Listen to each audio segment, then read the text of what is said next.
ये देखें, एक तरफ पाकिस्तान मुस्लिम लीग नून की रैली है और एक तरफ पाकिस्तान तहरीक इंसाफ की रैली है और लोटे लोटे के नारे लगाए जा रहे हैं। ये रैली की क़यादत मुराद करते हैं। ये देखें, एक तरफ नून लीग और एक तरफ ये देखें पीटीआई के कारकुनों का जज्बा। दो रैलियां आमने सामने हो गई हैं और यहाँ ये देखें लोटे लोटे के नारे लगाए जा रहे हैं। ये देखें, और ये रैली मुराद शहीद की क़यादत में की जा रही है और आप देखें लोटे लोटे के नारे लगाए जा रहे हैं। ये देखें यहाँ कारकुनों का जोश जज्बा, ये नून लीग के और ये देखें लोटे लोटे के नारे लगाए जा रहे हैं। ये है होशाब और आज होशाब ने साबित कर दिया वो इमरान खान के साथ खड़ा है।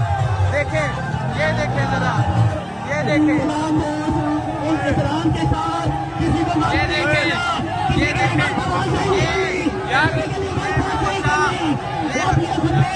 ये है होशाब के लोगों ने ये साबित कर दिया कि लोग इमरान खान के साथ खड़े हैं, ये लोग इमरान खान के साथ खड़े हैं। और आप यहाँ लोगों का जोशो जज्बा देख लें। ये देखें, जब नून लीग की रैली पास से गुजरी तो लोटे लोटे के नारे लगाए। ये देखें, लोटे लोटे के नारे लगाए जा रहे हैं। ये है मुराद शहीद और ये होशाब के नौजवानों का जोशो जज्बा देख ले।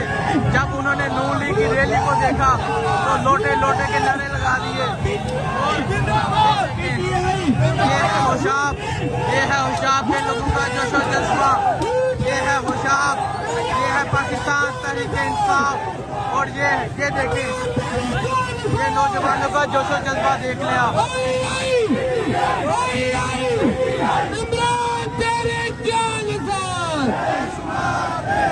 Youth wing! Youth wing! Youth wing! Imran तेरे जानदार! आई आई! आई आई!